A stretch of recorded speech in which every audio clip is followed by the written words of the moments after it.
parce que l'école de la République où on apprend à lire, à écrire et à compter, lire, écrire, compter, ça n'est pas seulement de dire à un enfant 2 et 2 font 4, 4 et 4 font 8, répéter, ça n'est pas seulement ça. Il y a l'art d'enseigner, la pédagogie, et bien il faut que nos jeunes maîtres soient formés.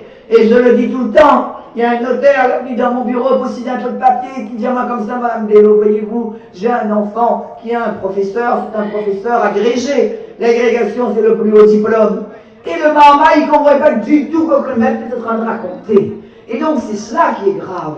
Et c'est pour cela, licence, agrégation, il faut être soit formé, il faut que l'on ait ici à La Réunion, qu'on remette, je ne connais pas s'il faut appeler ça, Institut universitaire de formation des maîtres, mais en tous les cas, il faut que nos maîtres soient formés. Et il faut également que nos enfants, au-delà de lire, écrire et compter, c'est l'essentiel, mais il faut que nos enfants puissent avoir également accès à la culture.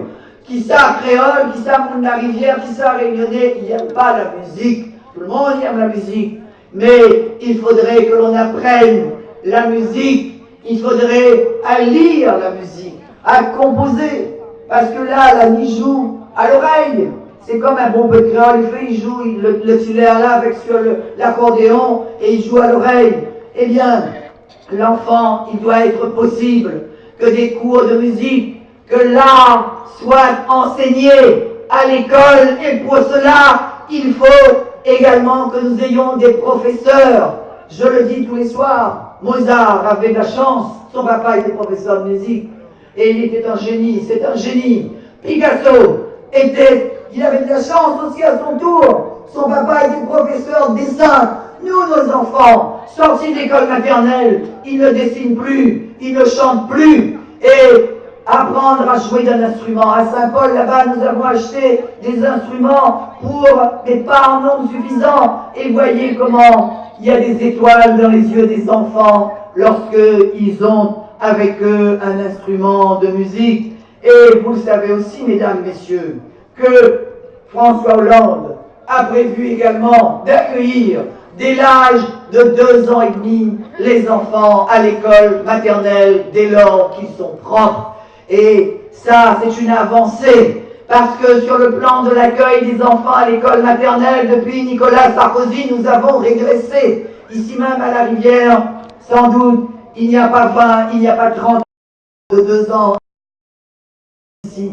Et Dieu seul sait, nous avons les classes, il nous manque que les professeurs. Et nous avons aujourd'hui des enfants qui sont diplômés, qui peuvent être formés pour enseigner dans nos écoles. Et il y a quelque chose que je voulais vous dire.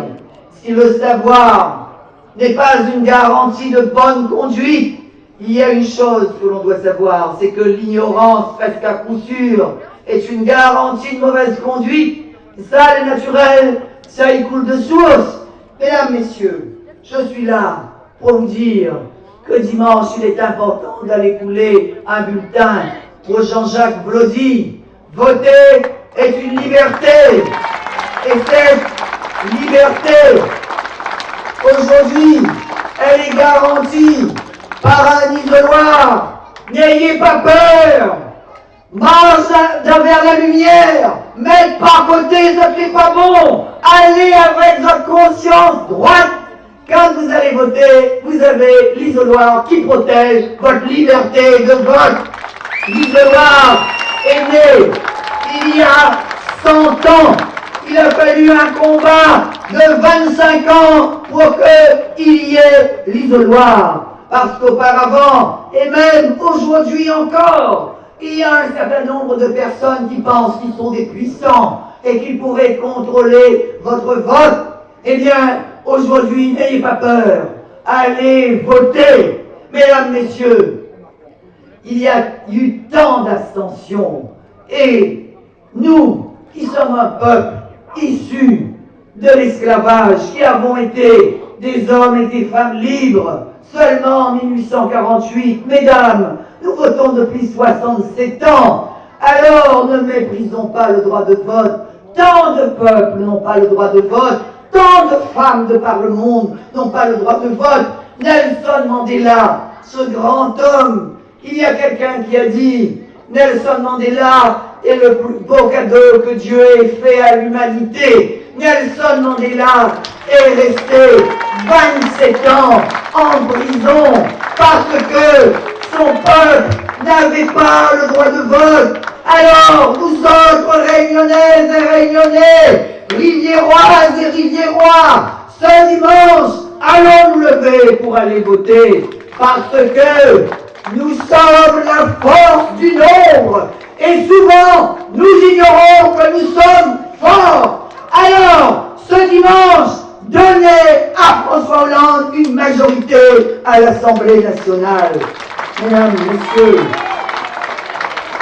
c'est pour cela, c'est cette parole que je suis venu vous apporter ce soir. Je veux simplement vous dire que Jean-Jacques Vlaudi, qui sera votre porteur de parole, eh bien, je le sais, vous le savez, il n'hésitera pas à porter avec courage votre parole à l'Assemblée nationale auprès des membres du gouvernement. Et il connaît un certain nombre de membres du gouvernement.